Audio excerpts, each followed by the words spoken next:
Hi, everyone. Welcome to our webinar about youth mental health. My name is Susie and I work with the Youth Services Bureau. Really happy today to be joined by my colleagues to talk about this important subject matter. And I would like to start by thanking our sponsor, which is Bell Let's Talk. Bell Let's Talk has been sponsoring YSB's entire series, Your Mind Matters, which is all about pragmatic and helpful information about mental health, ultimately working toward breaking down the stigma around mental health.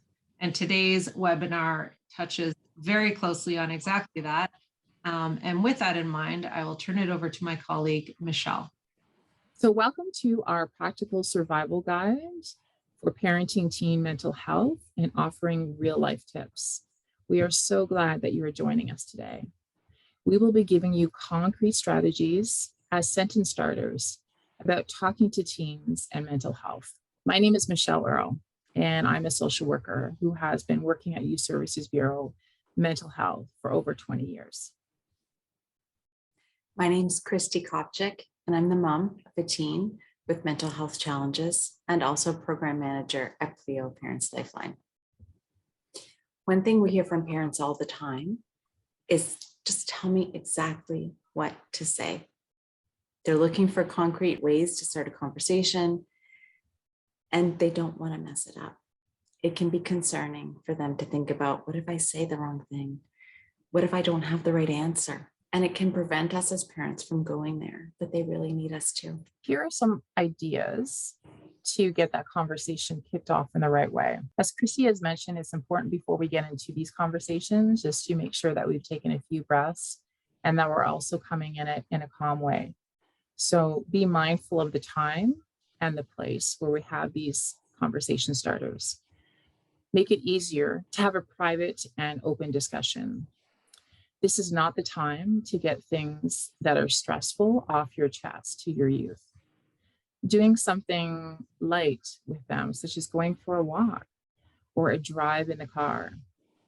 We've heard from so many parents that they've had the most meaningful conversations with their teens when they're in the cars with them.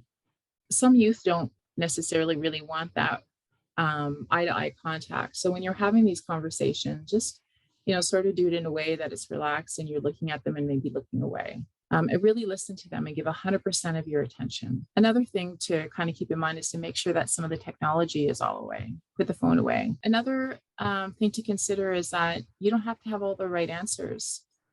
You don't have to have any answers. Sometimes it's okay if we don't know. When teen tells you what's on their mind, they're not always looking for the answers.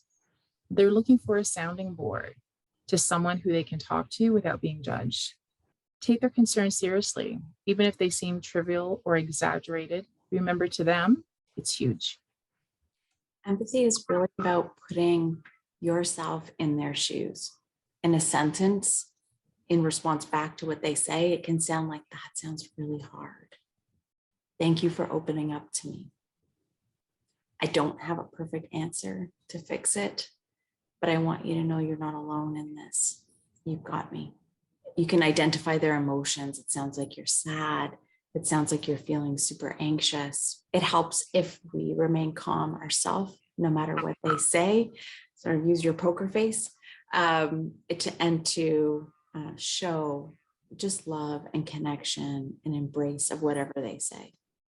You can say things like, it means a lot that you trusted me with this. I'm so glad we're talking about this. I'm always going to be with you for the next steps to figure out what we can do to help. So here are some examples of what that looks like as conversation starters.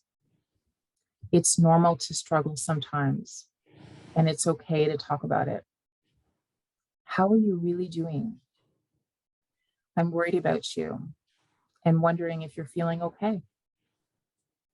Is there anything you want to talk about today? I love you. I see you're down. What's going on? It's okay if you don't want to talk to me. Would you be open to talking to someone else? How can I help you? Once the conversation has started, there are two pitfalls to avoid. There's no quicker way to end a conversation than to give advice. Naturally, as parents, we want to alleviate their suffering and find a solution quickly. But what youth tells us is that they need us just to be present and open. When we tell them what to do, we don't really give them the opportunity to discover their own way forward. Example, if someone tells you to see a counselor, it's not as impactful as the youth coming to that conclusion on their own, that it might be worthwhile to see a professional in the community. Sometimes it's better for the youth to come to that conclusion rather than being told what they need. Second pitfall is also be careful not to accidentally say something that makes them feel judged. But should that happen, it's okay to apologize. Why they did something that led today is not a line of conversation that will help them to open up. Be cautious and use the power of empathy. And here are some resources that are available in your community.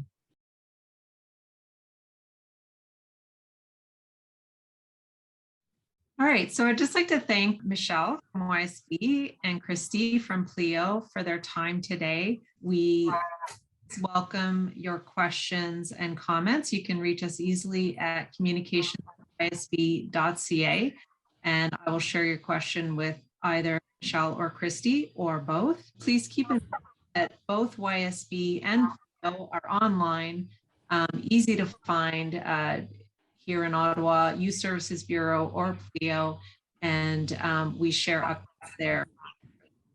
Thank you again, Michelle and Christy.